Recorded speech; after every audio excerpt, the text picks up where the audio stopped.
Actually, I have another one in my purse, so, you know.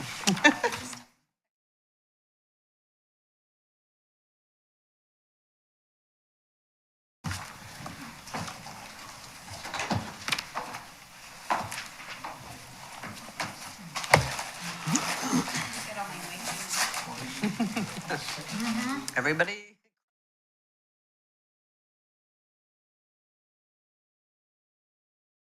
All right, I'd like to call to order the Keizer City Budget Committee meeting. City Recorder, please call roll. Kathy Clark. Here. Gerald Graveline. Roland Herrera. Here. Kyle Dran. Here. Dan Kohler. Here. Susan London. Melissa Martin. Here. Ali Razuli. Here. Laura Reed. Here. Francisco Salvador. Hirsch Sangster. Here. Elizabeth Smith. Shani Starr. Here. And Jonathan Thompson. Here. Thank you. Elizabeth Smith is excused. All right, thank you all for being here for round two. So we'd like to start out the meeting with opportunity for public testimony. Is there anybody here who would like to? We do have some, okay. All right, excellent.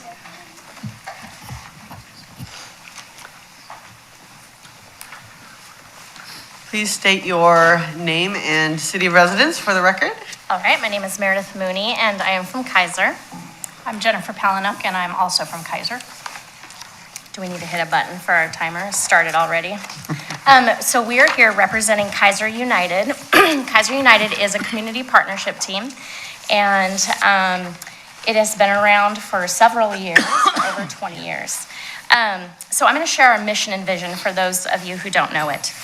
Our vision is those who live, work, worship, or play in Keizer are united in their efforts to build and retain a stronger community.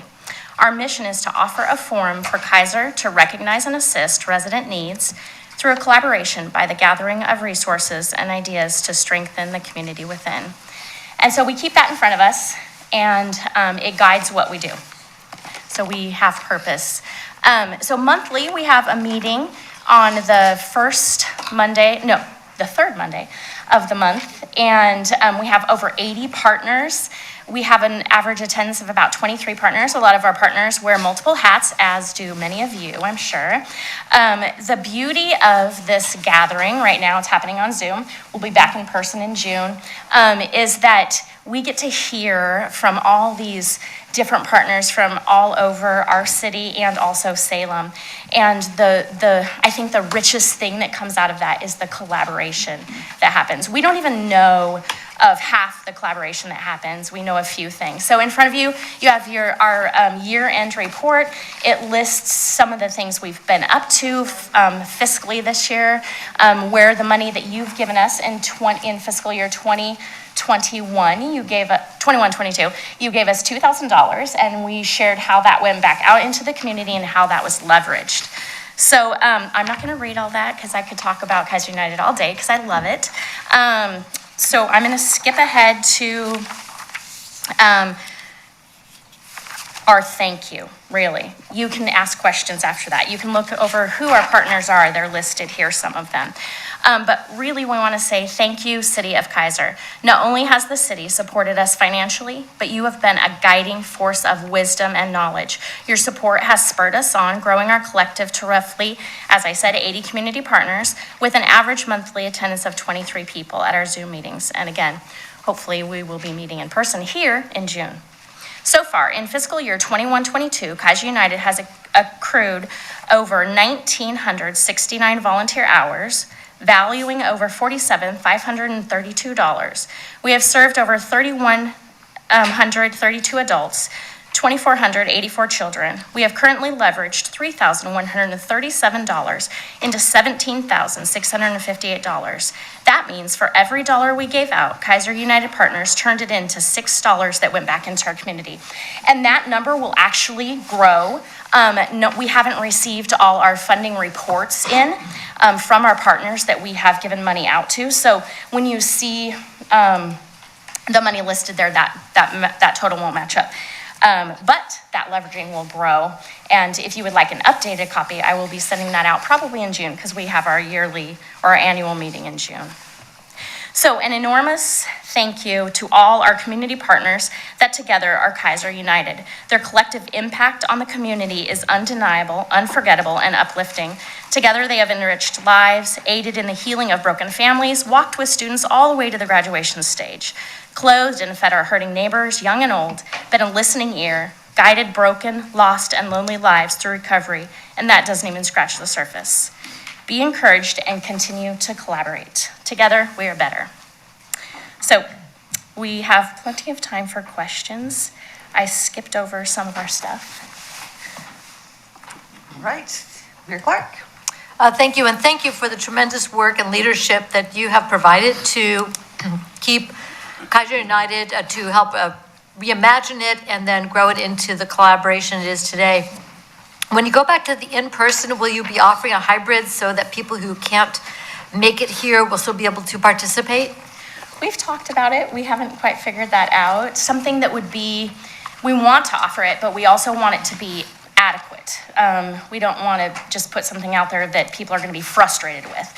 So I think I mentioned to you, Kathy, if we had something here, you host our Keizer United meetings in person when we are in person. And so if there is something available, we would love to use it.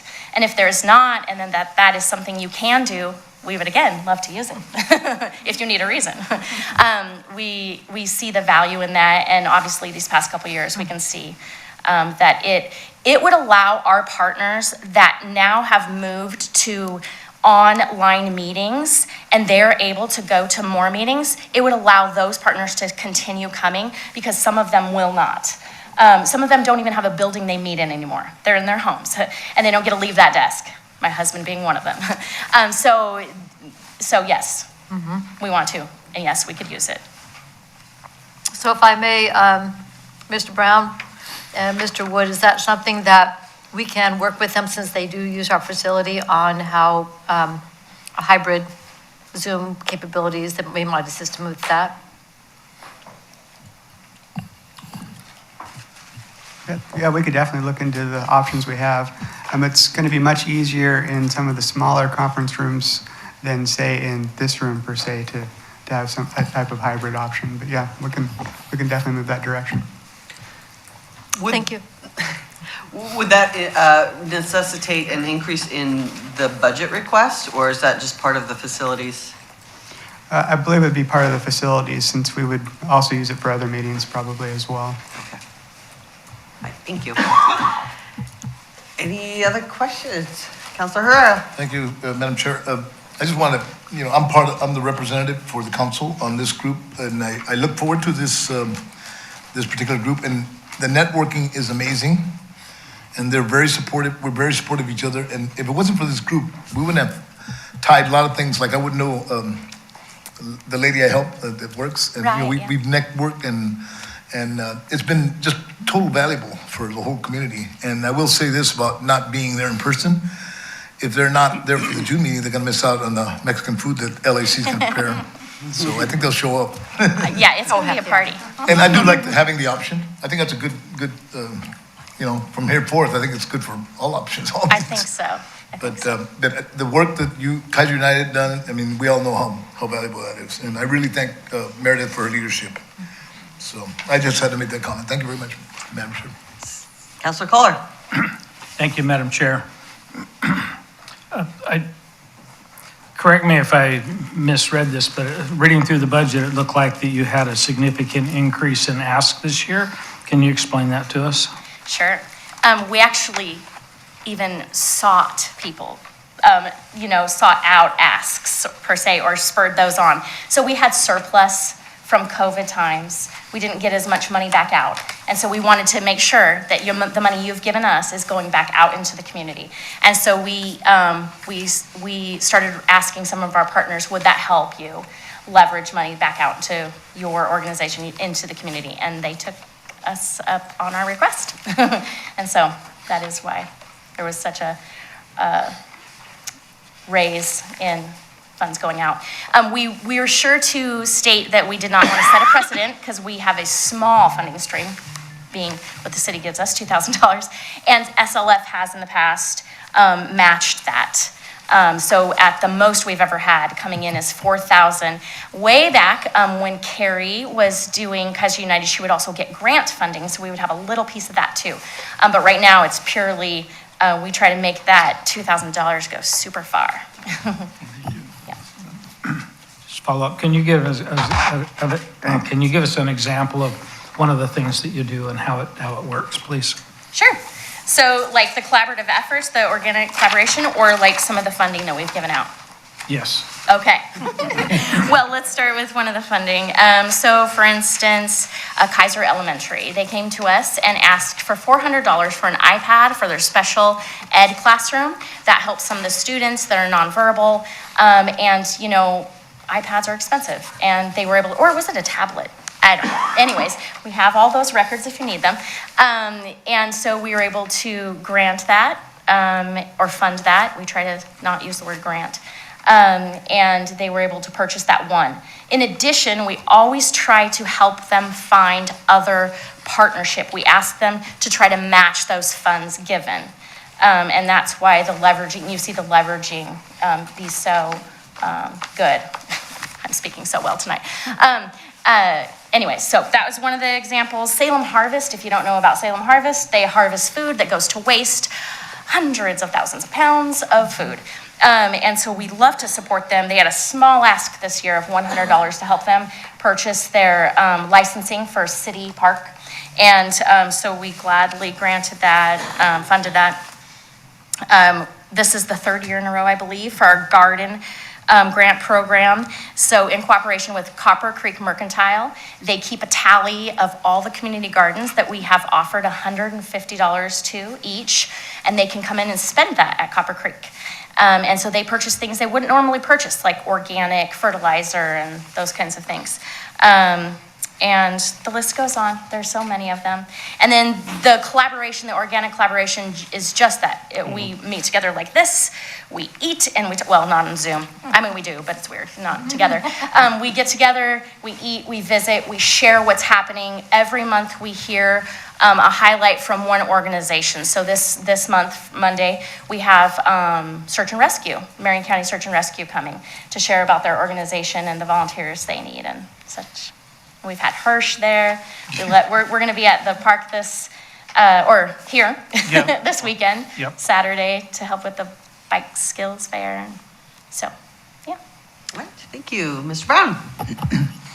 Yeah, Meredith, I really, two things. One, I'd really like to meet with you and talk about some collaboration. And then two, just clarify, I think your request this year is the same. Yes, 2,000. As last year. Yep. Yeah. Yep. Thanks. I had a quick question. How do you mostly get the word out to organizations that take advantage of your services? Is there a campaign, or is it word of mouth, or is that part of the budget, or? Yeah. So actually, I think it was like 2016, I started going to Keizer United, and there was 3 of us. I think it was Carrie Coleman, myself, and Amy Ryan. Amy, I can't remember her last name right now. And it was sad to me because a CPT is a beautiful thing. And so I just started calling around the city and inviting people from churches, from schools, and the SLF, Salem Leadership Foundation. Jen is from Salem Leadership Foundation. That's why I keep pointing at her. She is our treasurer, by the way. They have CPTs in Salem, and I saw that model. They have 5. You have 5 CPTs in Salem? 4? And they began so many years ago, I don't even remember how long ago, but through the city, through Marion County. And we were one of those in Keizer. But our CPT is a nonprofit, so it's standalone. So I just saw the model. I was going to the CAPES, it's called, their CPT in Salem, the East Salem Partners. And they have a lot of representation from the schools. They have sea socks. And I saw the schools would get together with the churches and they would have these events and Hirsch was there. And like they would do what would they call bike rodeos. That's right. And it was just so cool to see all these partners from all different corners of our city working together. And I'm like, Keizer has one. Like, surely we can do this, you know? And so that's how we did, word of mouth. And then also now SLF send us people.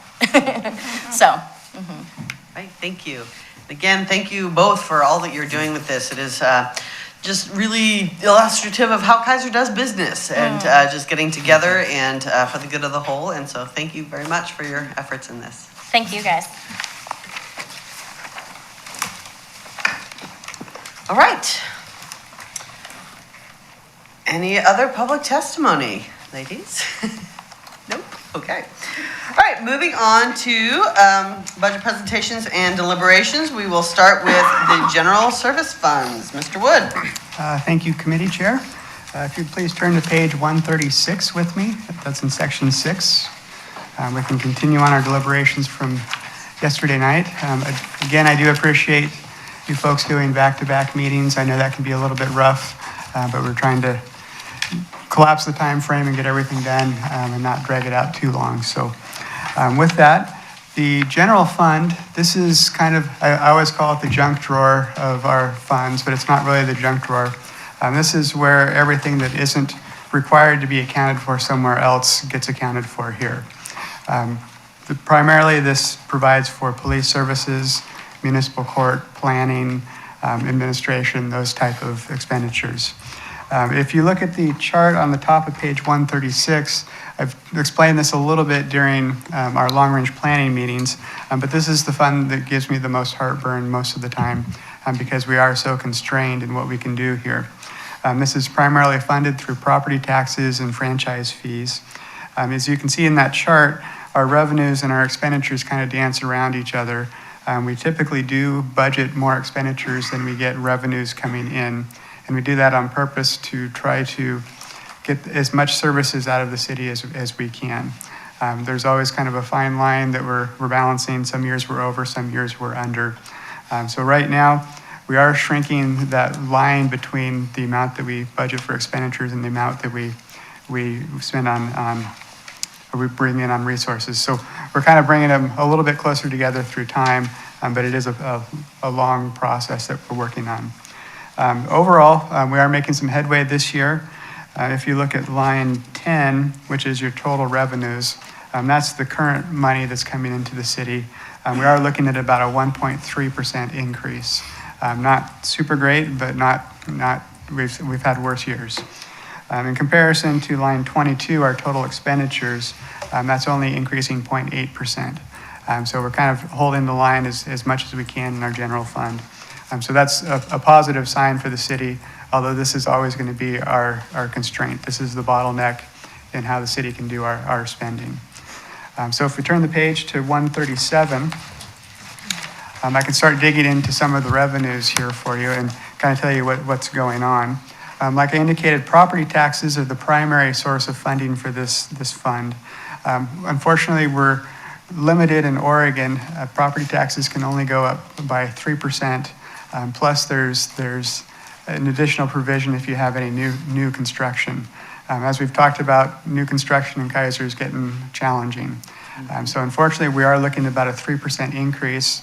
For the current year that we're in, we're actually looking at about a 3.3% increase. So that's kind of our track record for the last several years. So we'll see a little bit of a pickup, which really equates to about 20, 30,000 at most. But so there's probably a little bit of upside. The line 6 sales tax, the city really only has one sales tax, and I'm not supposed to call it marijuana tax. Unfortunately, during the last budget cycle, the state changed how they're allocating the marijuana tax, and they've actually clawed back about $100,000, $100,000 to $150,000 from us. So we're actually seeing that number go down. I was originally anticipating that it would probably be somewhere north of 300,000, and now I think realistically looking at about 160,000. So again, that's just the state doing their thing, and 150,000, that's a police officer, unfortunately. As we look at the next category, the license and fees, this is primarily franchise fees.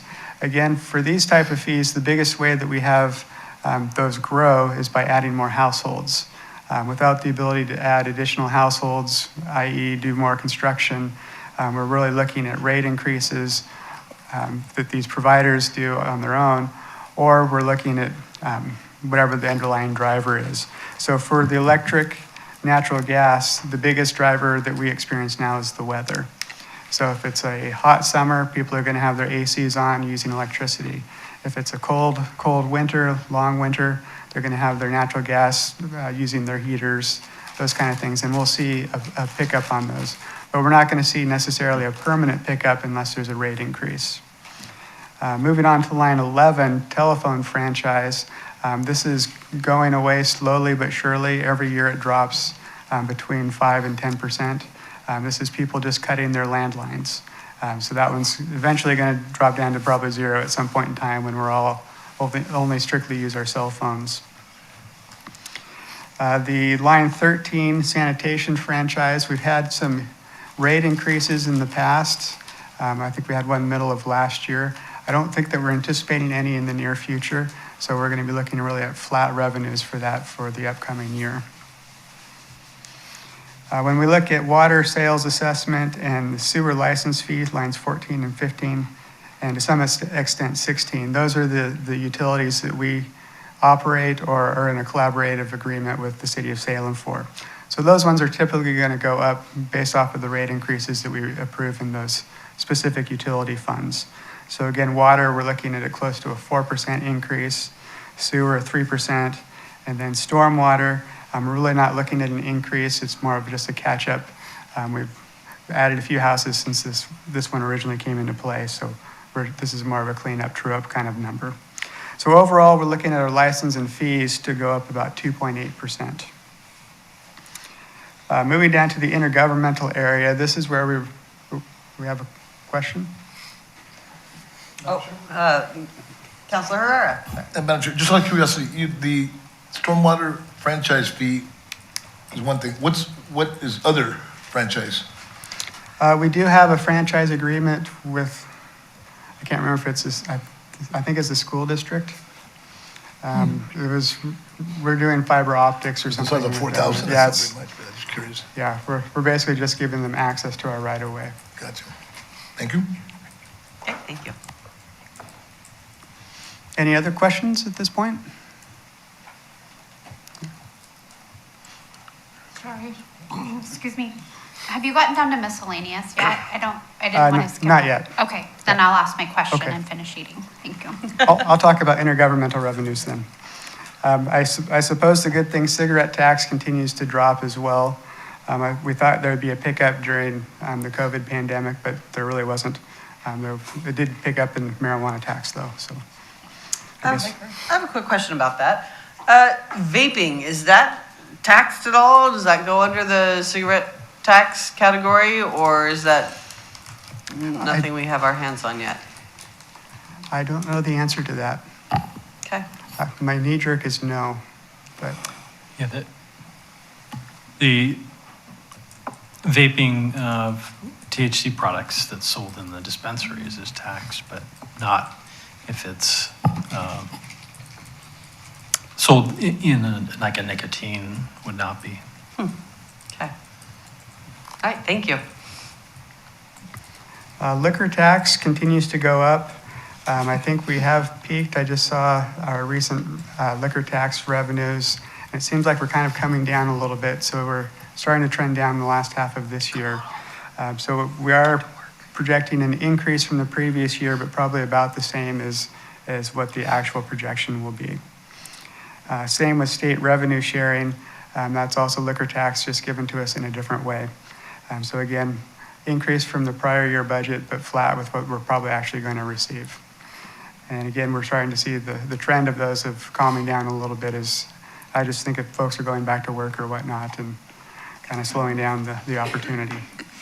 Moving on to miscellaneous. The biggest piece of this one is the stadium rent revenue for the Volcanoes Stadium. We receive a portion, or they pay us based off of how many cars parked there is the biggest piece. So with not a lot of activity out at the stadium, that number has been declining over the years. Specifically when they lost the major league or the minor league contract, we saw a significant hit at that point.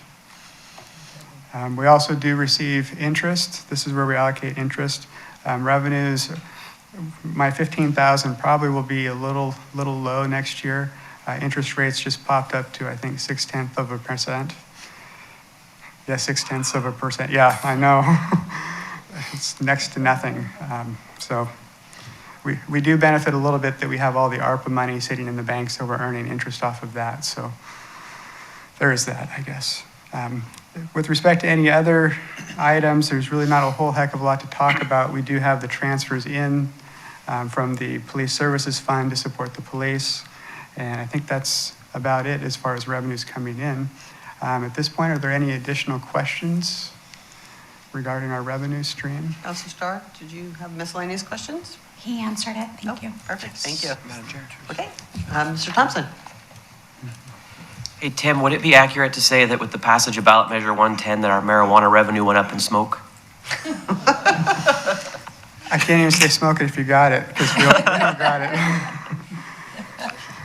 Yeah, it was very disappointing. Like I say, that's the cost of one officer right there. And unfortunately, a lot of the enforcement, the theory was great that they were going to pull some of that back for treatment centers, those kinds of things. Unfortunately, a lot of the front line is still there. So we have the potential issues that we've been dealing with, but no funding for it anymore. For those that are interested, I think it's the Marion County DA's office has some great information about ballot measure 110 and its effect on the criminal justice system. And I think last time we heard Paige Clarkson talk about it. Folks who 19 people had sought treatment statewide for a citation under ballot measure 110. So all this money is going, in my opinion, nowhere. So it's disheartening a lot.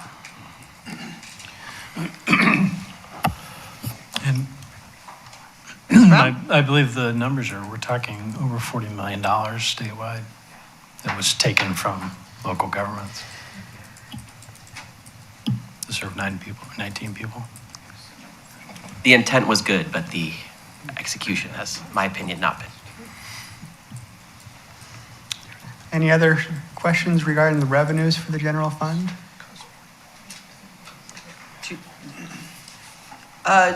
We're still approving revenues, right? Even though they're not. Well, for this fund, we can do it all at the end of the general fund, or if you want to do it on a program type basis, we can do that. I guess my recommendation would be just handle it at the end. Okay. Is everybody good with that? Yes. All right.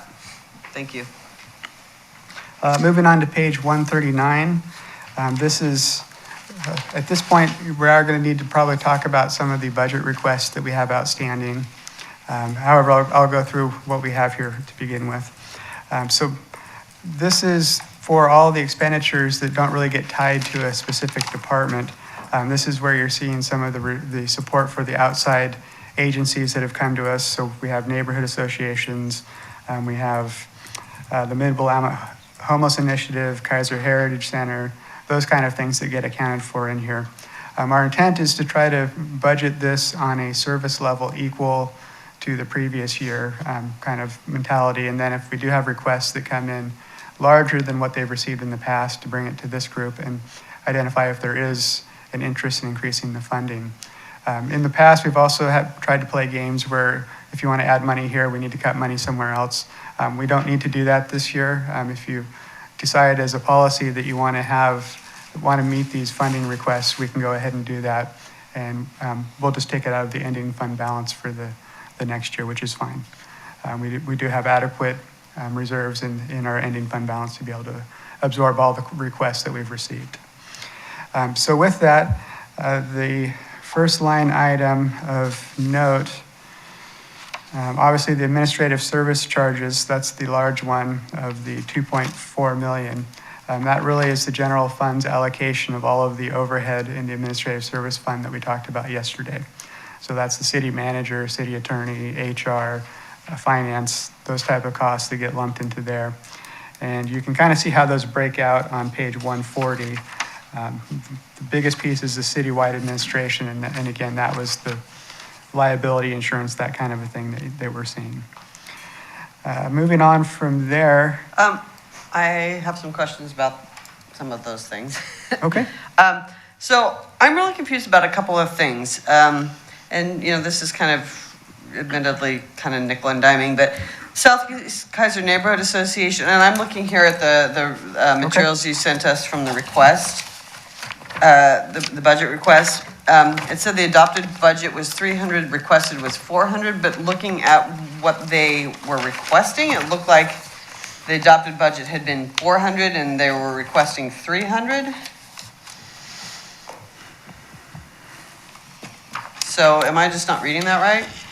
Okay, so for everyone else, if you want to bring up your outside budget request, it's about page 10, I think, in the packet. We can kind of go through that piece at this point.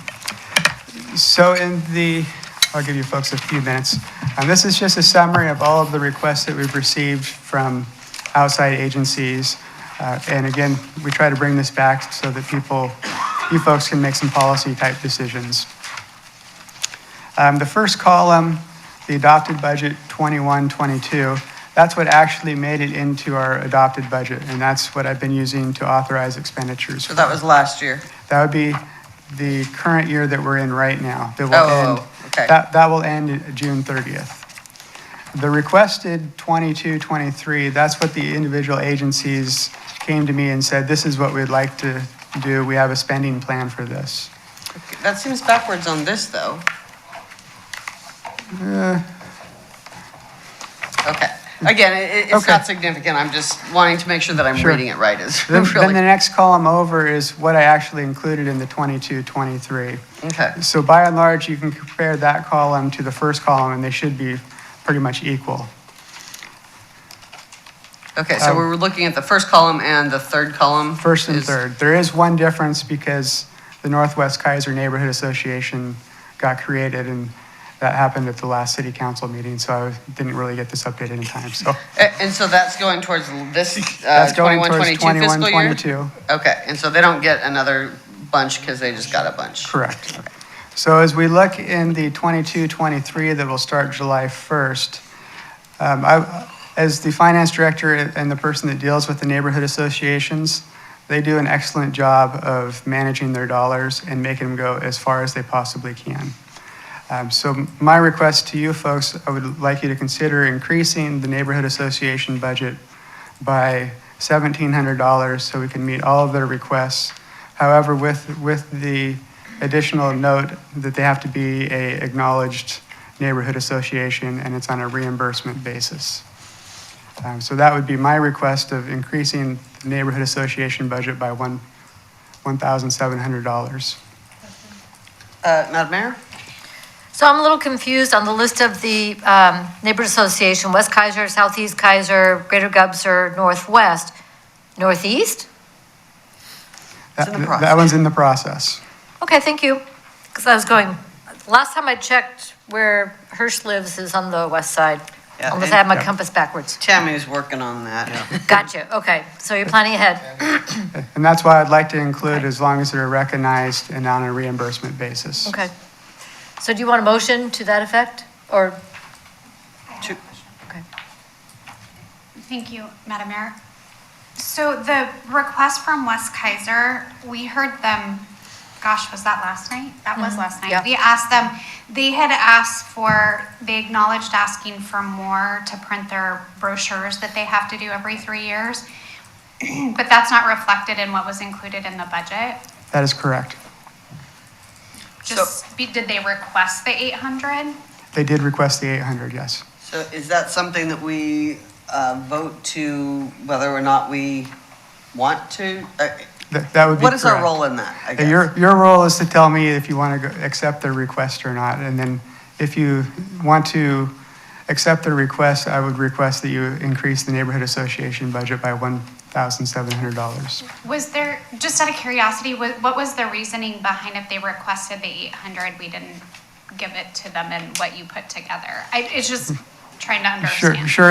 In the past, previous budget committees didn't want me really to increase the level of service that we're providing out to the groups without your direct consent. Got it. Okay, thank you. I would love to do it a different way next year if folks are comfortable with me making those type of policy decisions, but I really think it's better left with you folks. We won't make you do it. Well, I would like to see that West Keizer Neighborhood Association request granted because, West Keizer is really the highest functioning neighborhood association that we have right now, and they are really a good standard for others to look at in terms of their successful attendance and so forth. So I personally would like to see that increase. Do we need to make a motion for that? Do we just need to do consensus? I'll end up needing a motion if you're going to increase the budget. I have one more question. Okay. And that is on the Northwest. I know we just allocated for this fiscal year for their startup. There's startup costs involved that they're going to expend between now and the end of the year. So telling them that they have to make that go for the entire year, it's not something I would like to do. I'd like to put the 500 in there for them to have expenditures or funding available for expenditures in the new fiscal year.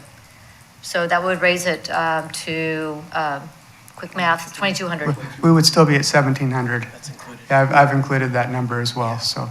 My assumption is that we're going to fund all of the Oh, okay. neighborhood That was your requests. 17. That's 17 Correct, includes yeah, that. sorry Had about all that. of that in Got it. it. Okay. So it's- Well, yeah, why don't you Column just do 2. those?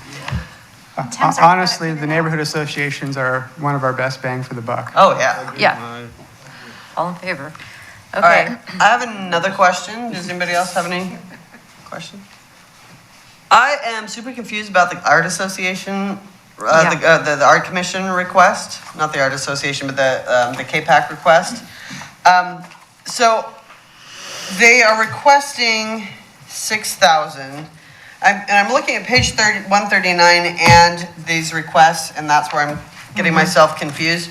So on page 139 in the binder, I'm seeing 3 KPAC-related funds: the Art Walk Artist Stipends, the Public Art Commission, and the Civic Center Art. And my understanding was that they had a budget of 3,000, and if you add those together, all of those, line 5, 6, and 7 on page 139, that is the 3, I think there was some miscommunication at some point. I think they may have had 3,000 several years ago. So at this point, they Well, do. they've been working as if we have 3,000, so that's, okay, so I guess I'm confused. So, Sure. The only line that I'm aware of for the Public Art Commission is line 6, and that's the 1,500. okay, because they are, and in the request, they said that they have been allocated 3,000 in the past. And, so I'm now looking at this part. So, so I guess, and that 6,000 is going to maintenance costs primarily. So, again, I'm just really confused by all of that public arts related funds. Is that what they requested last year and it just didn't get put in at the, I'm just wondering where they got. They actually didn't put in a specific request last year.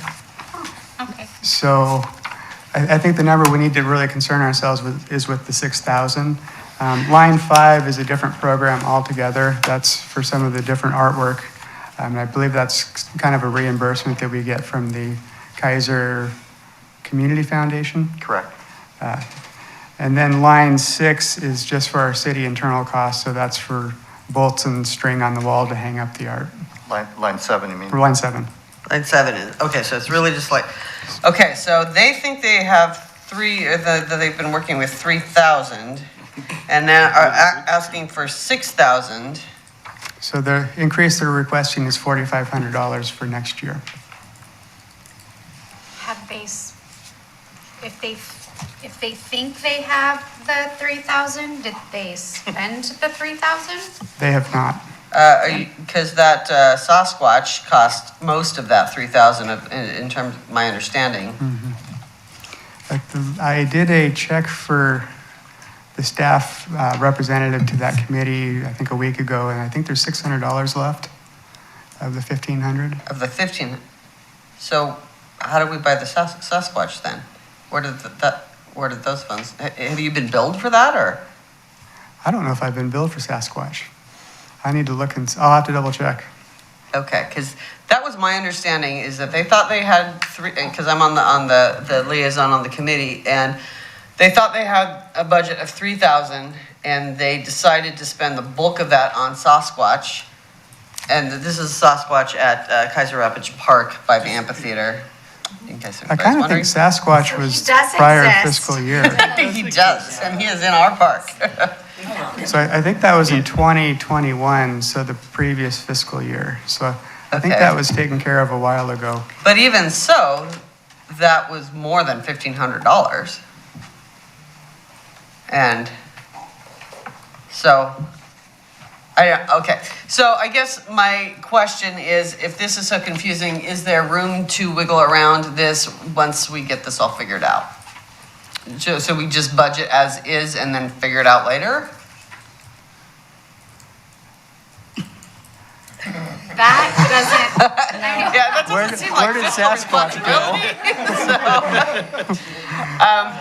All right, well, I would argue, okay, so just based on their request here, they're requesting, the $6,000 to cover the maintenance costs and expand the public art available to Keizer residents. So how much of that $6,000 is maintenance, which it seems to me that part of the expenses would be reasonable because we want to maintain what we have. And, but in terms of expanding the public art, that is a softer concept, I guess. And then, it breaks down the deliverables in terms of the maintenance on this budget request. And then doesn't really say anything about the acquisition piece, expand the public art available. So, and Michelle Rowland Schwartz was here last night, so I wish she was here tonight to explain some of this.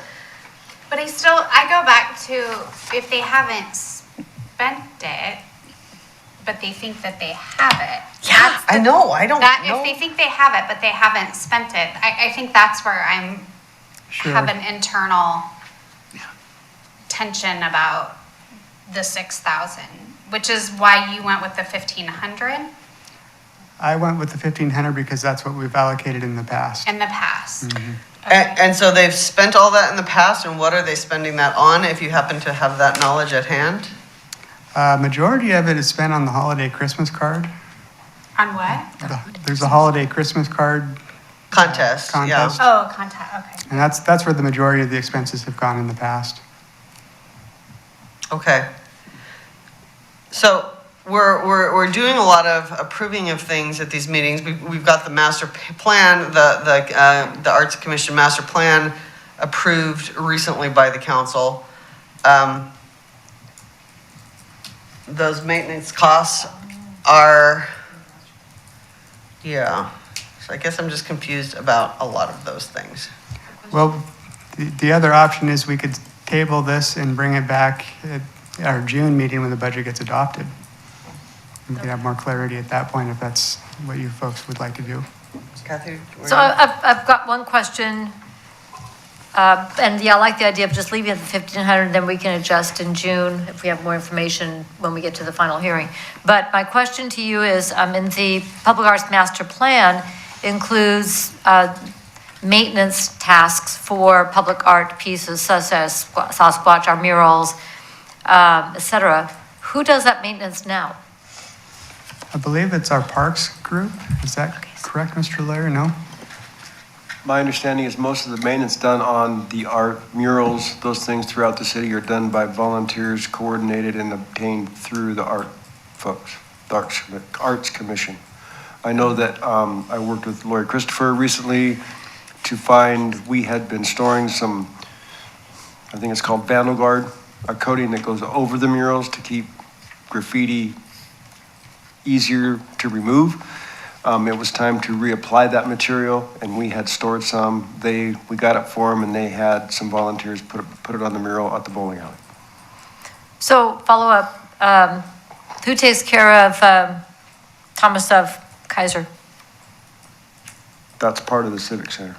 Okay, so that's, city staff does that? Yes, Or occasionally a volunteer like a few years ago, Counselor Joe Egley did. yes. So, okay, thank you. Okay, so it's looking like our best option of this is just to probably just go ahead and pass it as is. We'll get more information, and then when we pass, when this comes to council in June, then we will clarify and adjust as necessary. We could definitely do that. Is that That makes more reasonable sense. with Yeah. everybody? Yeah. Okay, Do we need to? But we are amending, we need to propose a motion to amend the neighborhood association budget? Yes. Okay. That's correct. So I move that the budget committee approve increase of $1,700 for the neighborhood association fund to $1,700 No, increase of. of of $1,700. $1,700. I definitely second that. All right, it's been moved and seconded to increase the No, I don't. neighborhood association allocations to $1,700, or by seven, pronouns are so important, by $1,700. Any further discussion? All in favor? Aye. Any opposed? Motion passes. Moving on to page 141, this is the planning department, and I'll go ahead and turn it over to Mr. Witham. Thank you, Mr. Wood, Madam Chair, Budget Committee members, thank you so much. As Tim alluded to earlier, we are funded out of the junk drawer. Our department sometimes functions a bit like a junk drawer. We're not just planning, we do code enforcement, building permit administration, generally just good people that help citizens and developers in Keizer. From the budget, you'll kind of notice it's not a whole lot different than it has been in the past. Last night, Tim alluded to the fact that our department shrunk last year or the year before with the retirement of longtime community development director, did some restructuring. We kind of want to keep that in everyone's mind. We've talked about it at the long-range planning meetings. We're not sure if we're going to be able to continue to function with where we're at right now, or if we're going to need some additional resources for possibly bringing back another planner position. In some of the long-range goals, there's been discussions for quite a few years about being able to expand some code enforcement services, all things that I would love to do if we had the magical rainbow of money everywhere. But as we stand, our budget looks very similar to years past, with the exception of just a couple of items that I wanted to kind of point out. One is on line 41, and I'm gonna have to start getting readers. One's on line 41. We are requesting to increase our nuisance abatement budget. It's a budget that we use when we do property cleanups. We've seen a pretty good uptick of costs going out to vendors, and in years past, we've actually had to avoid doing some cleanups that we'd like to do and take different approaches, like writing citations and things like that don't always resolve problems in neighborhoods. So we're asking for a little more money there so that we hopefully can tackle some of those properties that we've had to kind of avoid in the past. The other line where you see an increase is under line 43 for grant/study expenditures. That one's a hard one for us to project because we never quite know when the opportunities are going to arise for us. Last year, I think we had put, what did we put? Oh, we put 20,000 in. We ended up getting a grant that wasn't a grant. It was just money. It was a technical assistant grant, but we put some money in because of the work we've done, which Council, you're aware of, with the adoption of the House Bill 2001 stuff. And we'll be coming back to you here next month for the ordinance for that. But I thought we were going to probably have to have some match money and some things like that. And we ended up lucking into getting, I won't call it free money because it was a ton of work, and Planning Commission bore the brunt of that work. But we didn't end up having to spend that money. So it was like last year we thought it was going to be 20 grand or somewhere in that range. It ended up being $0. So we've asked for an increase there. We are anticipating that there's going to be some significant work coming down the road with some new state rules that may or may not being passed. It looks like it's going to be passed with some planning things that we'll have to do. And honestly, I do not know what that's going to mean for us exactly, but that's why we're asking for that increase, to give us some flexibility in this next fiscal year. If there are things that we are mandated to get done, we want to be able to do them. So those are really the only two changes. So I kind of wanted to bring those out, and then if you have any questions, I'll be happy to try to answer them, and then probably have Tim answer them because he's the money guy. Yes, Madam Mayor. So on the, what you're alluding to very delicately are the rules that the Department of Land Conservation and Development is looking at adopting a little later this month. And you're right, it is one of the biggest question marks that we've seen in a while, and we've seen a lot of question marks. The League of Oregon Cities, our councils of governments and so forth, we're working very hard to assure that the Department of Land Conservation and Development, affectionately known as DLCD, that they want those plans, they're going to pay for those plans. So it's important if we have a match, and they aren't free anyway, because the time for you and all the staff and the tremendous work by the Planning Commission isn't free either. So, but we're going to push very hard to make sure this is not an unfunded mandate. And I would add, I mean, like, I think it was last week or the week before, I filled out, I think, 2 or 3 different surveys from both DLCD. So, I mean, I think they're listening to that, and what I'm hearing around the state, I was on the Rules Advisory Committee, and it was very common from local government representation of, okay, those are nice ideas, but how? And how do we afford those things? How do we fund those things? So I know that they are looking at that and considering it, and I know the surveys I filled out, I think every question they asked, I was checking the box of, yes, staff support, yes, funding support, yes, technical support. Because really the rules are requiring things that, like in our city, we don't have the capacity to do some of the things that they're asking of. We don't have the technical analysis tools, we don't have the staff tools, and we don't have the financial tools. So I'm hopeful that they're going to hear all of those comments that are being made around the state of Oregon and adjust their budgets accordingly. And I guess we will see. So.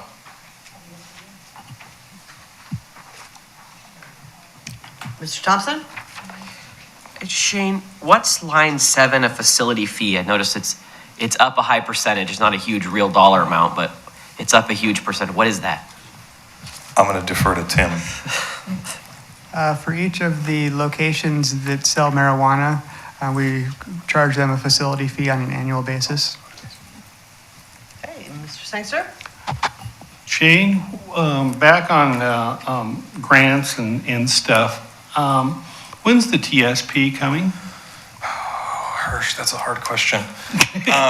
So with the climate, this is going to get really wonky, but so the climate-friendly areas and equitable communities work that has been being gone through, which we're just kind of talking about, they're having a hearing on, I believe it's the 19th. Those rules that are going to get adopted, if they get adopted, change a lot of the transportation planning rule and how TSPs have to be done. So a year ago, we did a pre-app for possibly looking at a TSP update. We heard back from the state and said, you need to do an assessment first. And so we sent them information, and we got this document that Mr. Lawyer and I looked at and said, okay, great, we got an assessment. That doesn't really help us. And this year, for TSP update work, how do I say this? So the state won't come out and say it outright, but it's very clear that areas that are identified that need to do scenario planning and need to do some of the work regarding the climate-friendly area and equitable communities work, which Salem, Keizer, Eugene, Springfield are kind of 2 of the first groups that, in fact, we're already having meetings talking about how to start the process of doing engagement and things like that. That basically, you can't really do anything with your TSP until you do those things. So I'm hoping soon, and when we get through that process, the good news is that they're kind of linking it up, that it would prioritize those updates. So that's kind of a long answer Yeah. But that's the best answer I have right now. But not this fiscal year? Not this year, no. Okay. Thank you. All right, any other questions? Okay, moving on to municipal court, page 143. This does report through the finance group. Probably the biggest change that you're seeing is we are still seeing a decline in court fines revenue. So we're gonna have to keep an eye on that into the future, just to see where that ultimately is gonna bottom out. Other than that, we have one municipal court clerk. We've had a judge that's been with us for many, many years, and he keeps talking about retiring, and I keep telling him no. I think that's really the only other major change that you're gonna see. This area did go through a major shift. Last year, we did implement a new municipal court software, and we are seeing some significant benefits from that, specifically the ability for folks to pay their citations online. And with that, if there's any additional questions. All right. I just wanted to point out and let Chief point out that the whole philosophy behind our city policing is not to have quotas and not to fill our coffers in terms of fines and citations and so forth. And that is a good thing as far as I'm concerned. Chief, do you want to weigh in on that at all? Me too.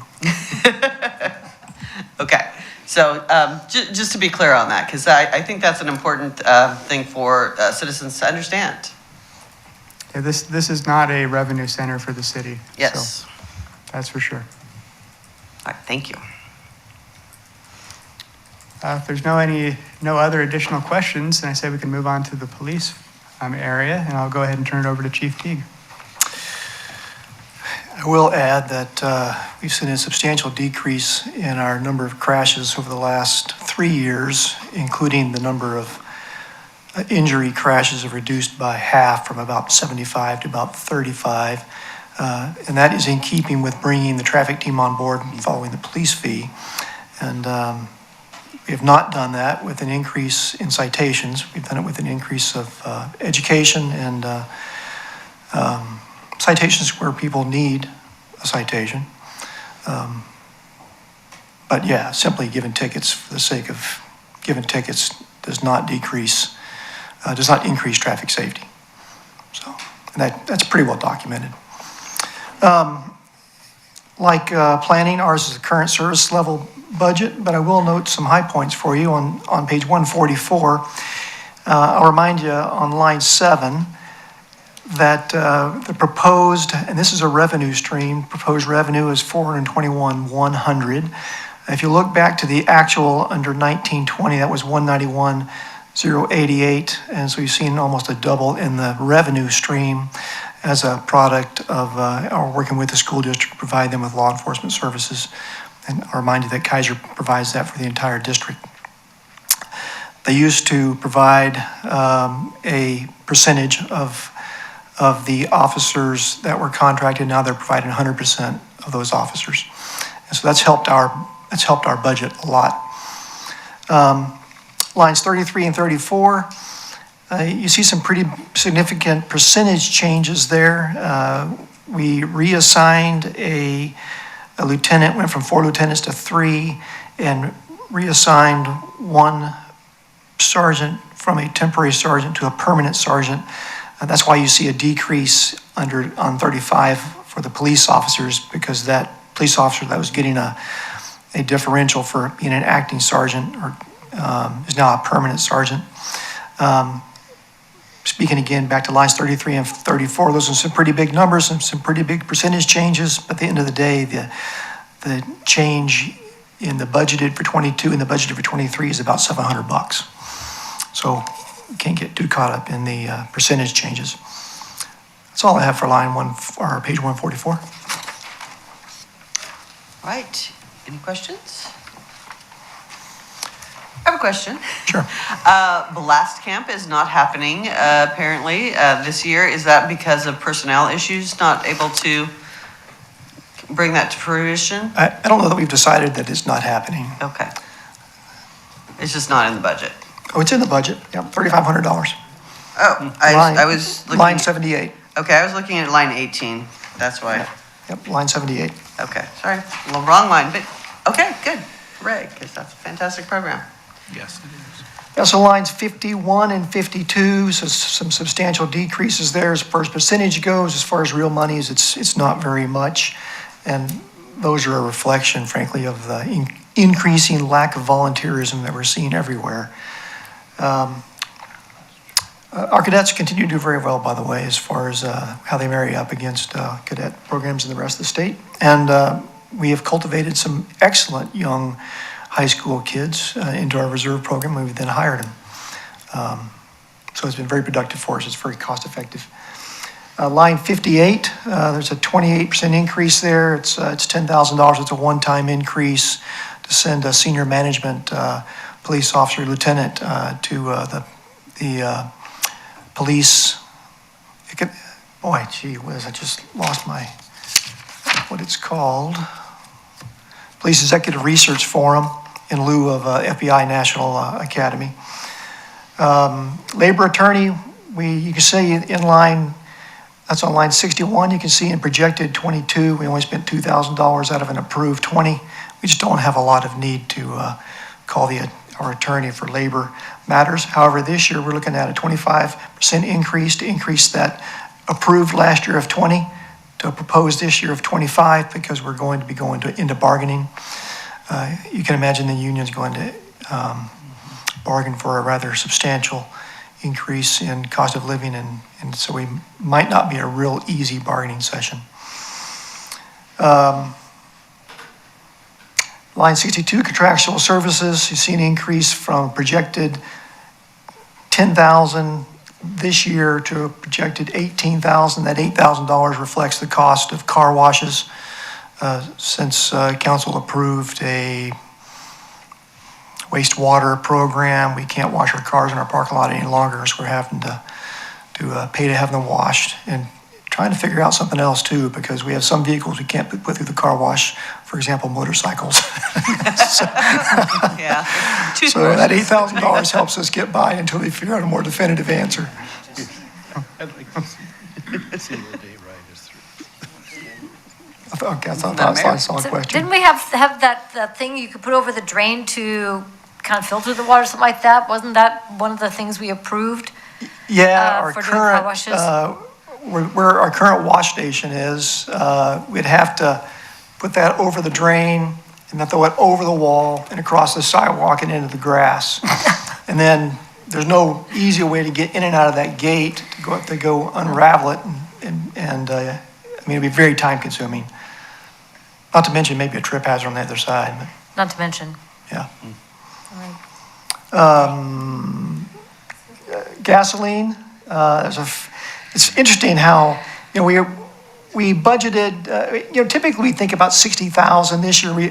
For this current budget, we approved 70. We're going to hit 70. We're going to take that to 100,000. That says it's a 42.9% increase, and it is, but it's actually only $30,000 on top of 70. It's remarkable. Year in and year out, and we don't regulate this, it just happens to be the way it is. Year in and year out, we use about $24,000 worth of gasoline, 24,000 gallons worth of gasoline. In previous years, we budgeted $3 per gallon. We actually get it cheaper than retail. And this year, we're budgeting $4.25, and I think we might actually hit $4.25. So that's a rather substantial increase, $30,000 for gas. Interestingly enough, our hybrid rigs that we purchased, we just got them like 2 weeks ago. We ordered them you guys approved them in July. We ordered them in August. We just got them 2 weeks ago. They're waiting to be upfitted. Hiring expense, again, a big change percentage-wise from 10,000 down to 5,000. We bought a lot of our hiring expenses in-house, so there's not much cost there. And that's the only comments I have on page 145 or 146. All right, questions on either of those pages? Mr. Sangster. Thank you, Madam Chair. Just an acronym that I don't understand. What is RAIN? Why are we paying for it? Yeah, right. That's the question of the night. RAIN is the Well, it's something, I used to know this very well. There you go, Regional Automated Information Network. It's funny how it's automated. I mean, it used to be when I began, very much a DOS program. It's the system through which our police information systems run. I assumed it was legitimate, but Yeah. I couldn't figure out, but thank you. Right, thank you. All right. Madam Mayor, you got a question?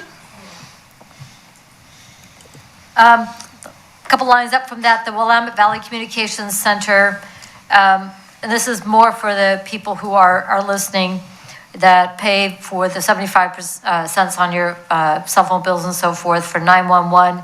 That doesn't even come remotely close to covering the cost. It never has. Or maybe back in the early day for 1 year it did, or maybe 1 nanosecond. That this year, once you pay all of these little 75-cent charges, we're still going to be paying out about over $500,000 to Willamette Valley Communications Center out of our general fund, on top of that. Right. Correct? And the state scoops some of that and sends it straight to the dispatch center, about $150,000. So it ends up being about a $700,000 bill to provide dispatch services to us, which is a whole lot cheaper than running our own radio center and having our own employees. That is a true statement. But the notion of the little charges for cell phones for, covering 911, that way back in the day, it was kind of sold on that notion that it would pay for it. And let's just say that never materialized. We've been paying for it out of our general fund at increasing rates ever since. Didn't the state pass legislation, though, that allowed that to increase a few years ago? You know, I know it hit a couple of sessions, and I can even tell you the legislators who were vocally opposed to it, but I can't tell you whether it passed or not. Mr. Brown? Yeah, I can tell you, because it was Representative Finley who sponsored the bill, and it passed. He had originally proposed 75-cent increase, doubling the current one, and he was able to get 50 cents, so 25 cents in 2 consecutive years. So this is better than it has been, but not So much? it increased by 2/3, by 66%. So it's $1.25. Gotcha. Okay, thank you. Yes, Mr. Thompson.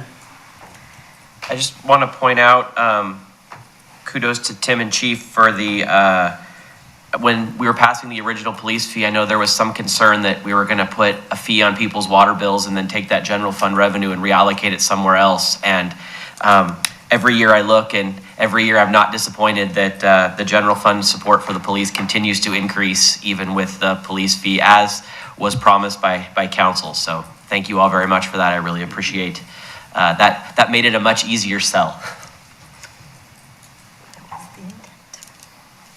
Right, any other questions? Okay. Mr. Rizzulli? I have a question about the car washes again.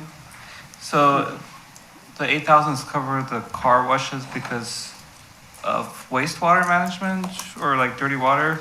Does the car wash places that they go to handle it better? Yeah, I was curious. Yeah, right now we budget about $2,000 a year for car washes. The guys wash 3 to 4 cars a day, every day of the year. Sometimes they'll go through a car wash instead. So consequently, current budget has about $2,000. We've got to increase that to cover that. And actually, when I penciled it out, it was more like $12,000. And I just said, we'll just have to curtail some of that. Right now, where we currently wash in the parking lot, it drains into a wastewater drain and finds itself out into the Willamette. We use biodegradable soap and all of that, but nevertheless, it runs contrary to best practices, I guess I'll say. But you run it through a car wash, those guys recycle their water or it goes in the sanitary sewer. We've talked about, tying into the sanitary sewer, but the rules, regulations also stipulate that sanitary sewer has to be covered so rainwater can't get into the sanitary sewer. Sorry just to laugh at that, but so I mean, it's just frankly, from where I sit, it's a convoluted mess, but it is what it is, and we're trying to figure it out and be good stewards of the Willamette and our use of water, et cetera, et cetera. Well, and maybe long-term, it's better use of staff time too. If they're going through a 5-minute car wash versus. It takes less time to do it in the parking lot than it does. Oh, does it? Oh, yeah, than to run downtown. Oh, okay. But, I mean, at the end of the day, we'll get it all figured out right now. We can't see an end, but at the end of the day, it'll work out better than it is right now. All right, thank you. All right, any more questions? Madam Vice Chair? I move that the Budget Committee approve the, hold on. sorry. Yep, wait a minute. Okay, no, you're fine, you're fine. Okay. Go ahead, as amended. All right, I As amended. move that the Budget Committee approve the general services funds as amended. Second. It's been moved and seconded that the Budget Committee approve the general service funds as amended. Any further discussion? All in favor? Aye. Any opposed? Motion passes unanimously. And on to the special purpose funds. Moving on to page 146, this again is just a placeholder since there's no current budget for this year or for the proposed year. This fund will roll off next year. We won't even have a page holder for it. Moving to page 147, the Police Services Fund. Our ordinance with the Police Service Fund and also the Park Services Fund requires that we account for these in a separate fund so we can provide transparency to the public. So this is where we collect the fee in and then we transfer it to the general fund to pay for the police services. Not a lot to talk about, so if there's any additional questions, again, as we talked about during the long-range planning, we are looking at increasing this $1 a month. And with that, if there's any questions.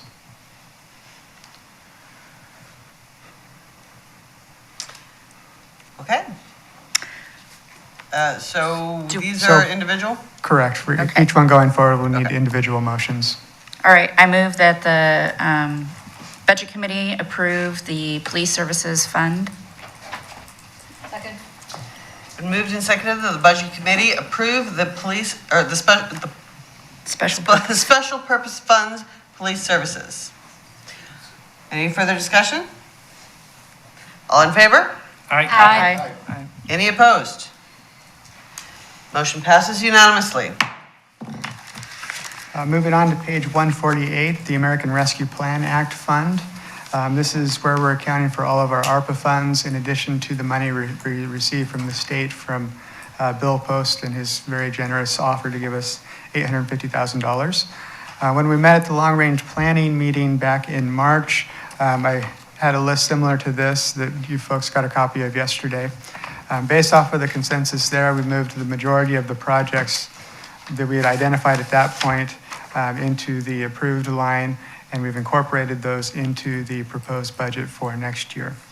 I just want to warn all of you right now, this is a lot of work as far as our ability to get all of these projects done at one time. We have a lot of things working against us. As the chief had indicated, we put in some purchase orders for some vehicles in August. We're now getting them in May. One of the line items from last year that we approved was a truck for code enforcement. We put that order in August, I believe, and we're still waiting to see a car come our way. So we have supply issues that we're working through. We have bandwidth issues. So we're gonna have to really focus our efforts when we get going on a lot of these projects so that we can get them all done in the appropriate time. Having said that, we're not gonna lose any money. I guarantee you that one. There's a lot of ways that we can work this, but we're gonna have to do it as a group and make sure that we set our priorities and everything accordingly. So having said that, as we look at the fund, for the current year that we're in, I'm only anticipating we're probably gonna hit close to $800,000 out of the $2.2 million that we had initially set aside. And again, that's going back primarily to bandwidth issues and supplier issues, those kind of things as far as getting things going. As Mr. Lawyer indicated yesterday, two of our main projects we thought we'd be able to get done this year are not going to happen. They're going to roll into next year, and that's the Reeds well drilling and also the Park Meadow pump house. Those two were big dollar ones that you can see in line 26. We had 1.8 million, probably only going to spend maybe 400,000. So that 1.8 million in the proposed 22-23 includes some of those expenses. When we look at the ARPA funds in total, based off of what we've tentatively allocated to projects, we do have 4.8 million left that we can do something with.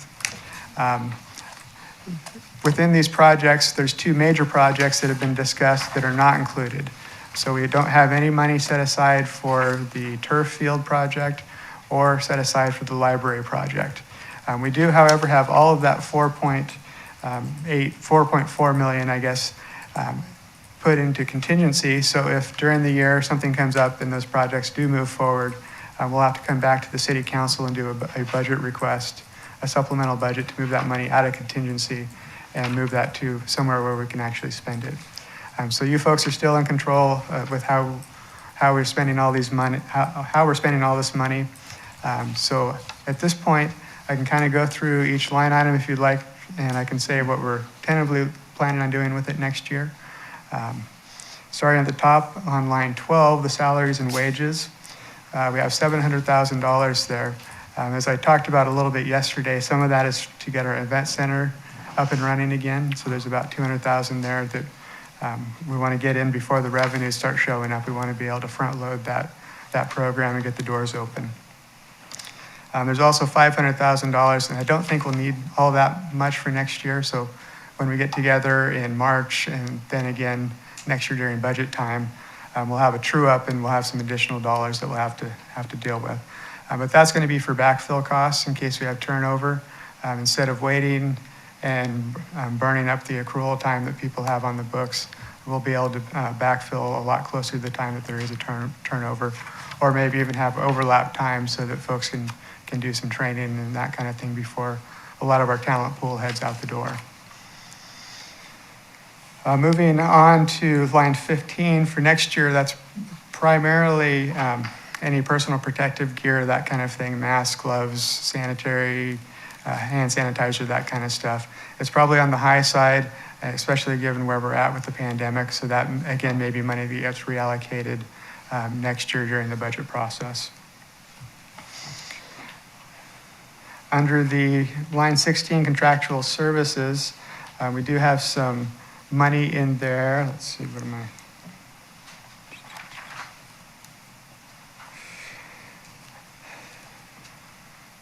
So in there, we may or may not need to do this. We're going to have to do some additional review, but looking at a water rate structure and a water master plan review.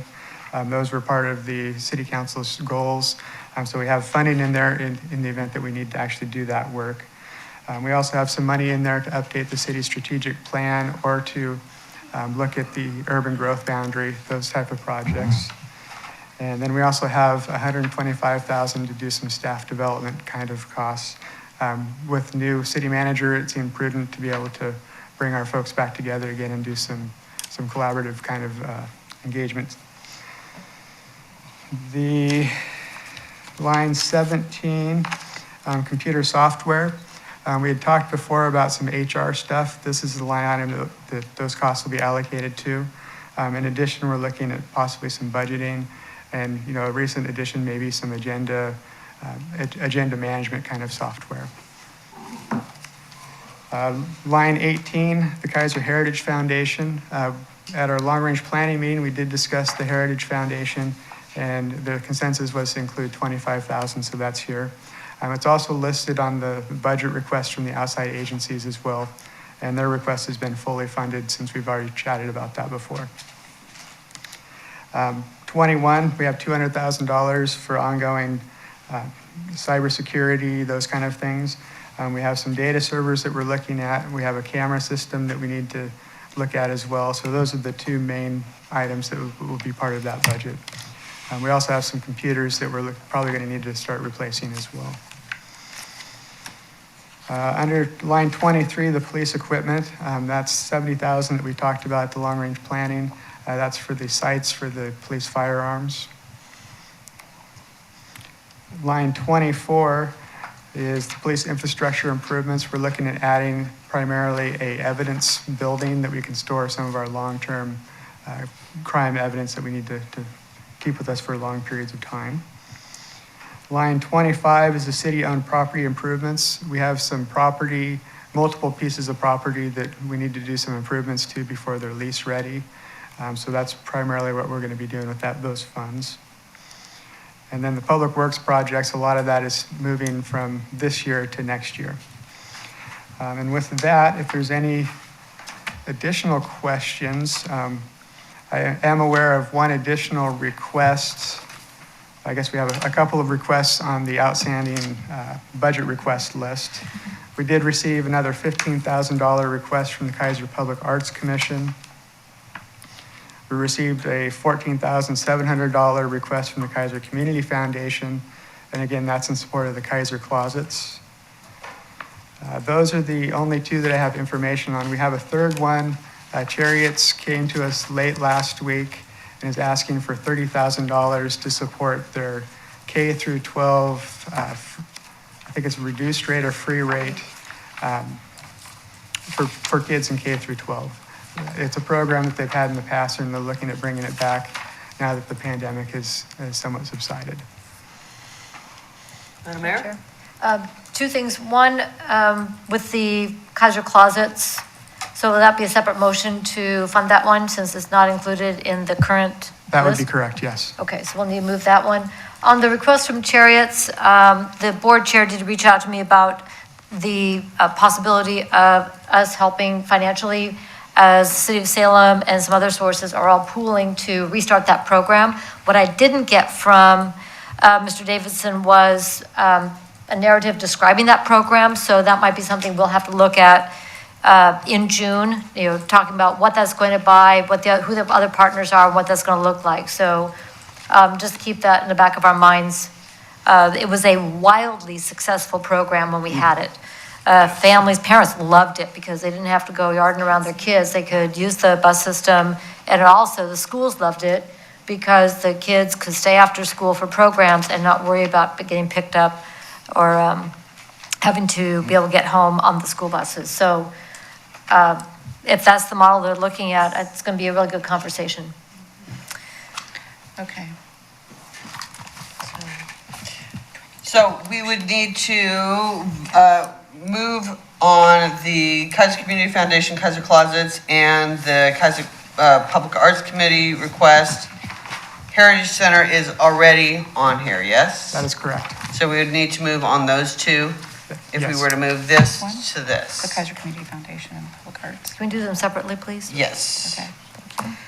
All right, so go ahead. Sorry, I just have some extra questions. What's the process for the turf field? Do we come back and do that later? That is correct. Right now, we have the 4.4 million sitting in the contingency. If the turf field moves forward enough to the point where we're ready to start spending money, I'll have to come back to the city council with a supplemental budget request to move that 2 million from that 4.4 million pot to be spendable. And the same would be said for the library dollars? That is correct. Okay. Just want to make sure that's out there. So, Any other questions, comments? so I move that the Budget Committee approve an additional $15,000 for the Keizer Community Public Arts Program. Is that correct? Do we need to specify for the purchase of the, or for, Just for the group is fine. Okay. okay. Second. It's been moved and seconded that the Budget Committee approve the moving of the Keizer Public Arts Commission request to the recommended budget. Correct. Any further discussion? Mayor Clark?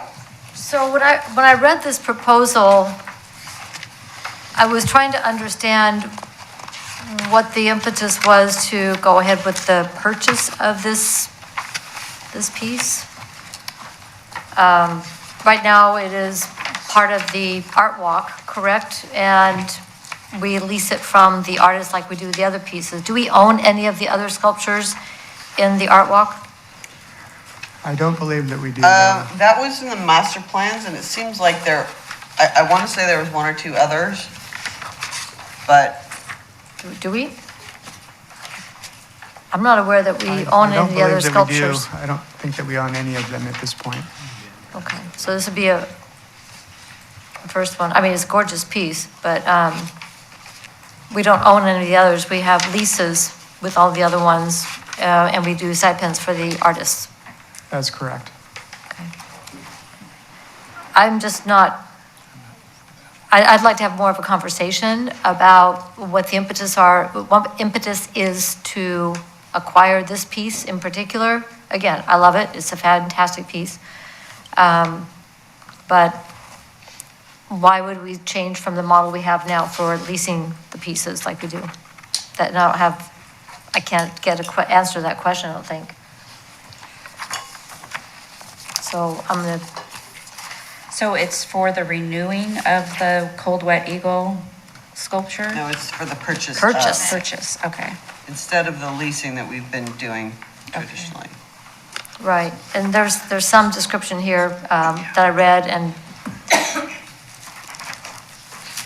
the contact by the property owner who has expressed interest in partnering with the city to purchase it. So I'd kind of like to see that come to fruition and then come back and ask when they've got something a little bit more substantial in hand rather than pass it now.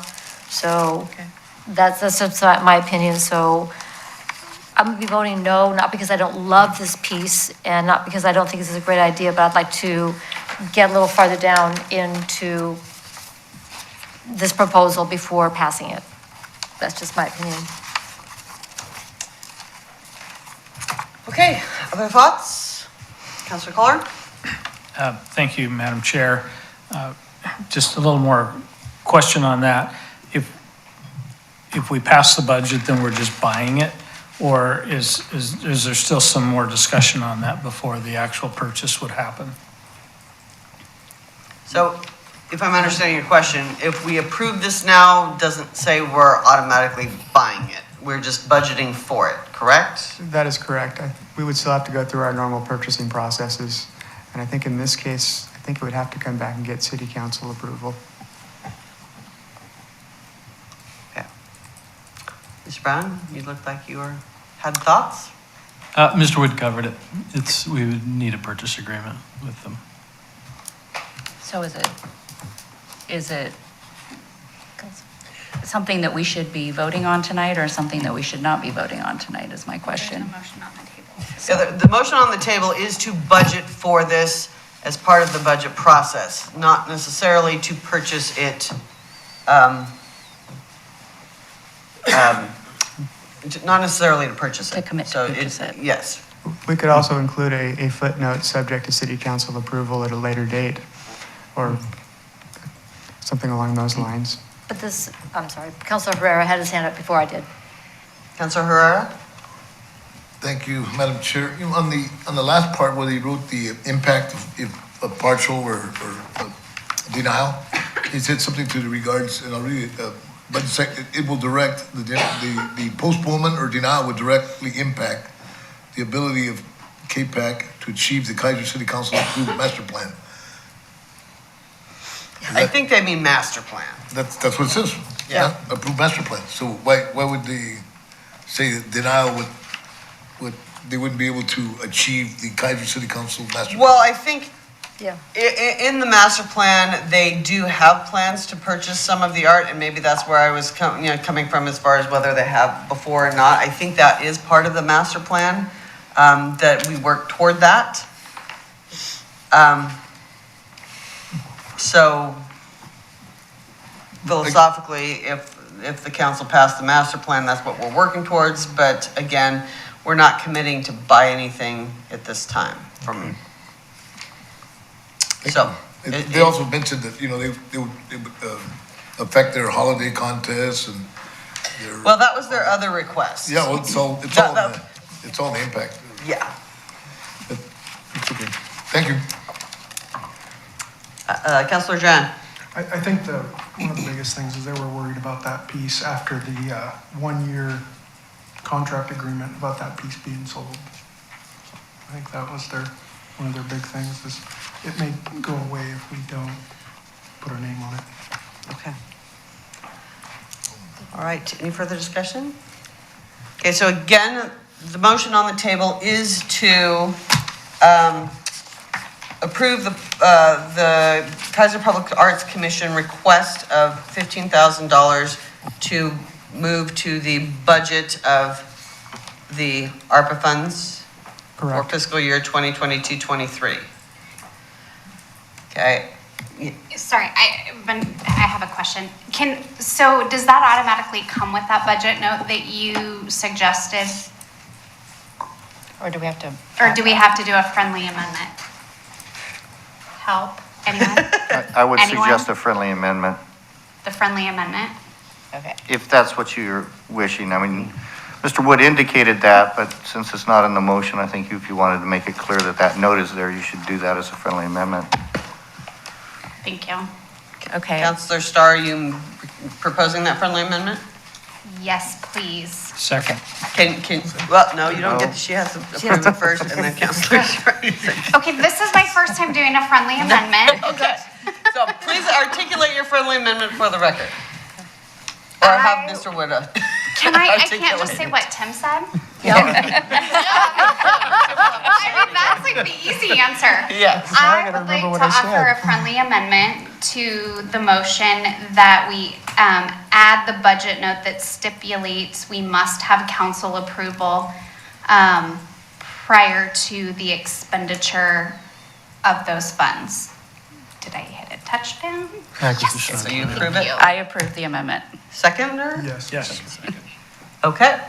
Are we ready to vote? I believe we're ready to vote. Any further discussion? All right.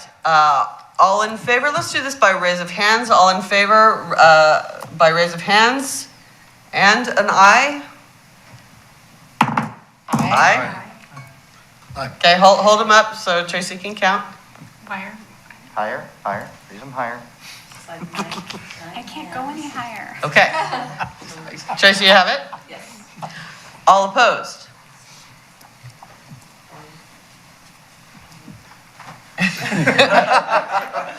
Okay. So motion passes 9-2. Thank you, all involved with that adventure. All right, then the other one for the, So I propose that the budget committee approve a $1,400 increase for the Keizer budget Community. allocation. It should be $14,700. $14,700. Right here. Whoops. $14,700 for the Keizer Community Foundation. Second? It's been moved and seconded that the budget committee approve the allocation of $14,700 as part of the ARPA funds request. Is that right? Correct. And this is specifically for the Keizer closets. Yes. And that's a 1 year? Yes, that is 1 year. Their request was for 2 years. Right, okay, thank you. But this is for 1 year. That is correct. All right. It's been moved and seconded. Any further discussion? Any discussion at all? Mr. Keizer? This is in support of this. I know the Keizer, the closets has helped a lot of kids. I personally have been involved because there was a need for bike locks and things like that. And it's another one like our Keizer United that really has a big bang for what we get put into it. So I am a big yes.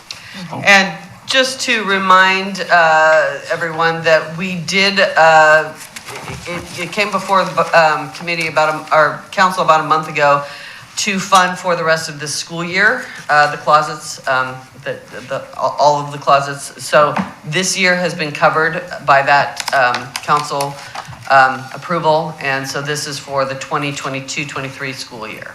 And so we had a lovely presentation by the young lady who has sort of taken ownership of that at McNary, and so we got to see what that is looking like firsthand, so I appreciate that. Right, thank you. Any further discussion?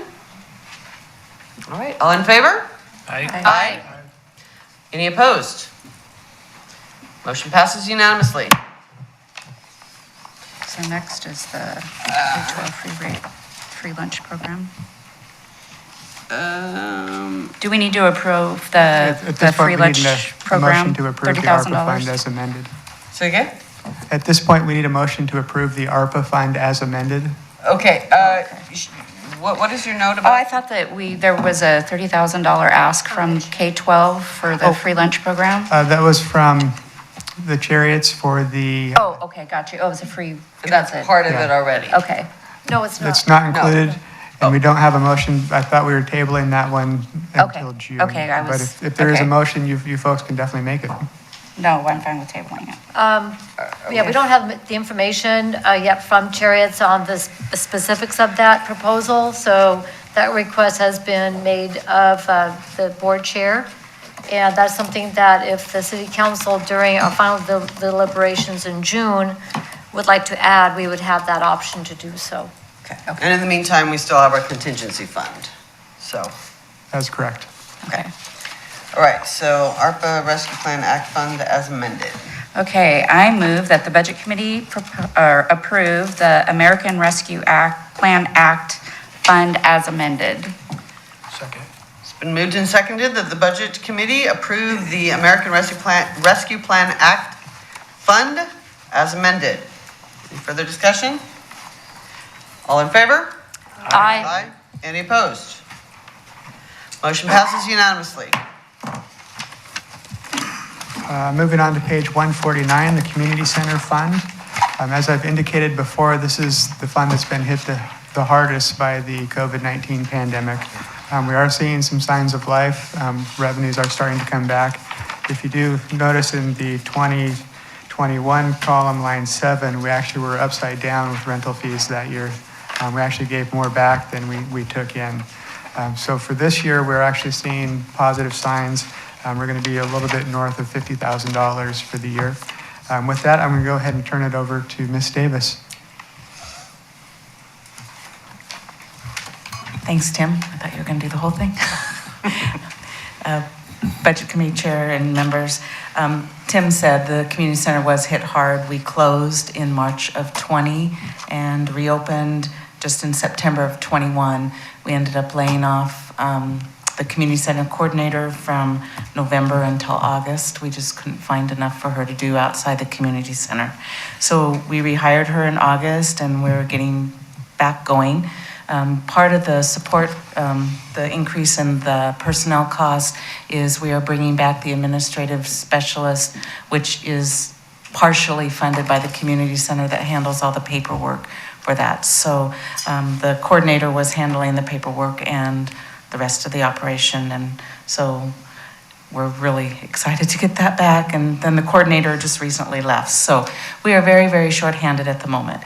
But we're getting back. We've had some big events in the last couple of weeks and getting back on our feet. So other than that, other than the personnel cost, the budget's pretty much the same as last year. So be glad to answer any questions.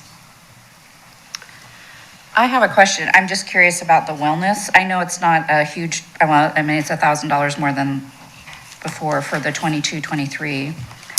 What is? I believe that's because of the addition of the administrative specialist back in the budget. Okay. But I will, That's correct. Yeah. It's based on individual employees in the fund. All right, I move that the Budget Committee approve the special purpose fund for the community center. The Community Center Fund. The community center fund. Okay. Second. Been moved and seconded that the Budget Committee approve the Community Center Fund, or the Special Purpose Community Center Fund. Any further discussion? All in favor? Aye. Any opposed? Motion passes unanimously. Moving on to page 151, the Public Education Government Fund. This is the fund that handles all of the production onto K-23. It also handles some of the social media as we push out our city council type meetings onto Facebook, those kind of places. There's also a website that is maintained. This one does have some fairly big changes and issues going into the future. We did enter into a new contract with Comcast for the PEG funds that support this. Historically, all of the PEG funds that we received from Comcast, we were allowed to use them for production for the K-23 folks that actually do the production stuff for us. Into the future, we're only allowed to use those for equipment. So we have enough in our ending fund balance to be able to support us for about 1.5 to 2 years. At that point, we'll have to start having some conversations about whether we want to reduce the level of service and not produce as much TV media, or we'll have to find an additional source of revenue, such as a transfer from the general fund. We have a little bit of time to work on that. We did enter into a new agreement with a new service provider for production services. It's very exciting. I know I'm just giddy that I'm so excited to work with these folks. Ambition Pictures, they're the same people that were actually doing the work before, but now they're in the management ownership position. So I think it's a great move for them, and it's a great move for the city to continue to do business with them. With that, I don't think, besides the revenue stream, there's not a lot of additional changes. So with that, if there's any additional questions. Right, questions? I move that the Budget Committee approve the special purpose fund for the Public Education Government Fund. Second. It's been moved and seconded that the Budget Committee approve the special purpose public education government funds. Any further discussion? All in favor? Aye. Any opposed?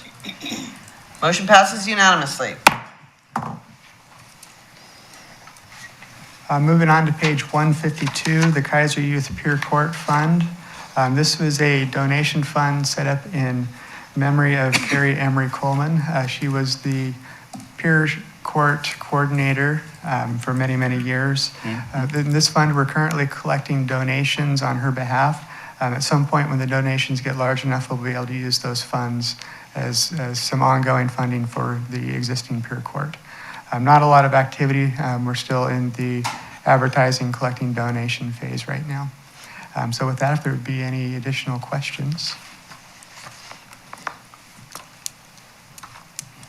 Question. Yes, Madam Mayor. So it's not so much about you mentioned about the collection donation phase. Do we have information on the city website about the fund where people can contribute?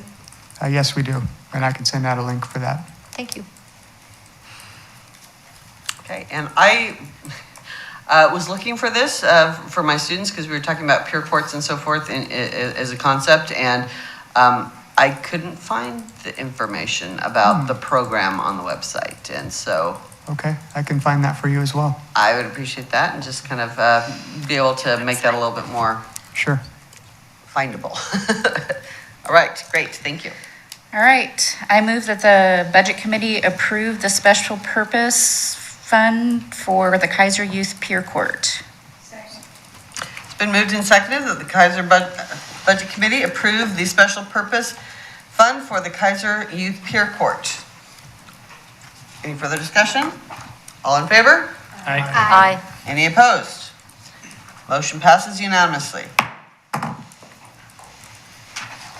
The next two funds, the Housing Rehabilitation Fund and the Energy Efficiency Revolving Loan Fund, both of these operate in similar nature. The city received grants in the past, loaned out the money to residents for specific purposes, and at this point, we're just waiting for the money to come back in to a point where we'll initiate a new program to loan it back out again.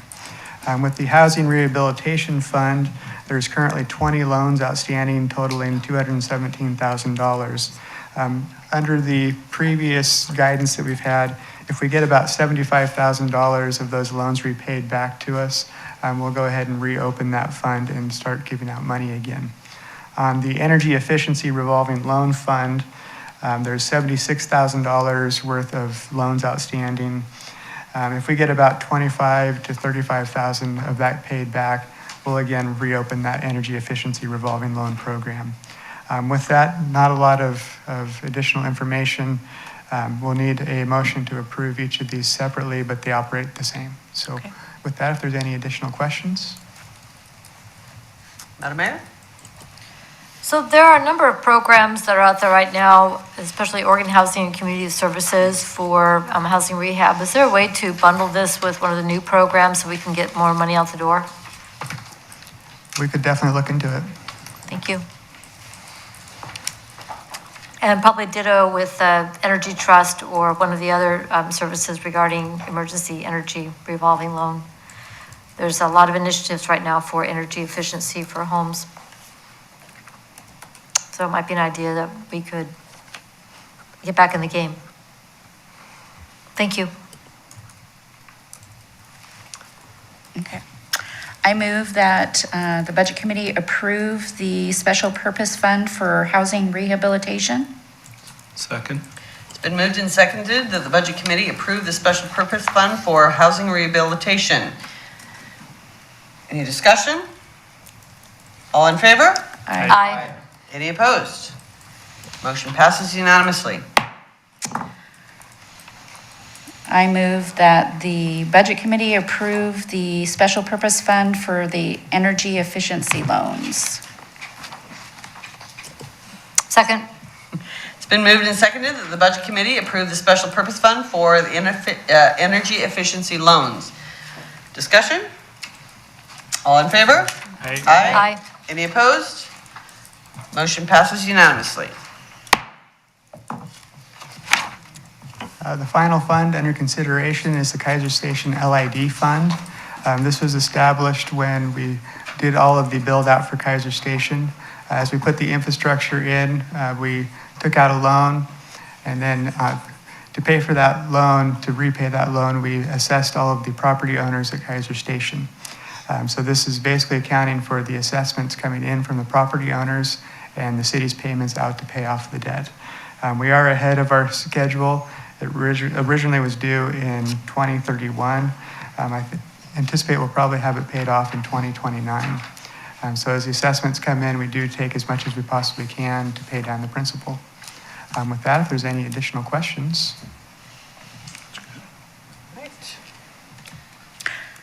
I move that the Budget Committee approve the Special Purpose Fund for the Keizer Station Local Improvement Fund. Second. It's been moved and seconded that the Budget Committee approve the Special Purpose Fund for the Keizer Station LID. Any further discussion? Mr. Kohler, Councilor Kohler, sorry. Thank you, Madam Chair. Just a quick question. Are all of them current, or are any of them behind on payments? Everyone is current at this point. Thank you very much. Right. Other discussion? All in favor? Aye. Any opposed? Motion passes unanimously.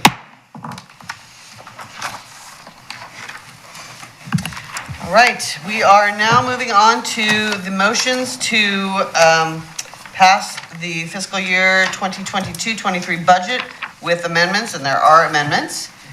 And so we are prepared to do that unless there are any last comments or questions. All right, I move that the Budget Committee move to adopt the City of Keizer budget for the fiscal year 2022-23 as amended by the Budget Committee. Second. It's been moved and seconded that the Budget Committee adopt the City of Keizer budget for fiscal year 2022-23 as amended by the Budget Committee. Further discussion? All in favor, please indicate. Aye. Any opposed? Motion passes unanimously. And the receiving of our property tax rate. Madam Vice Chair? So I assume that this property tax rate is just our normal property tax rate, that there's no changes. Forever. Okay. We want all of it. Please. Yes. I move that the Budget Committee approve imposing the full permanent tax rate of $2.08 per $1,000 of assessed value on the tax rolls of the City of Keizer for fiscal year 22-23. Do we have to get the point? The point 0838? Yeah, we probably, Yes, just to be because safe. we want all of it. I move that the Budget Committee approve imposing the full permanent tax rate of $2.0838 per $1,000 of assessed value on the tax rolls of the City of Keizer for fiscal year 2022-23. It's been moved and seconded that the Budget Committee impose the full permanent tax rate of $2.0838 per $1,000 of assessed value on the tax rolls of the City of Keizer for fiscal year 2022-23. Any discussion? All in favor? Aye. Any opposed? Motion passes unanimously. All right, any questions or closing comments? Huge thank you to Mr. Wood and all the department heads in putting this together. We have the world's best staff, and I so appreciate all of you. Tim, do you have any final words before you go on vacation? My final words, I may not be in the office tomorrow. I do appreciate all of the comments and questions that you folks have. While I do get caught off guard occasionally with Sasquatch and whatnot, I do appreciate the engagement because that's how government works best. If people aren't engaged in the process, then it makes me really scratch my head and wonder kind of what I'm doing. So while I may not have all the answers or be able to answer the questions right, I do appreciate that you at least asked the questions. So, and again, I appreciate your folks' time. I know this is quite a commitment, especially doing back-to-back nights. So again, thank you. Right, thank you. Huge thank you to Tracy for arranging for our sustenance and for keeping close track on our notes. So, and thank you to each and every one of the Budget Committee. This is a lot of numbers swimming around, and it is a lot of accountability, and we really appreciate each and every member of the Budget Committee and the staff who have made this so wonderfully efficient. So thank you. All right, with that, meeting is adjourned. Go home. It is 7:52, and the Keizer City Budget Committee is adjourned for this year. Nice job.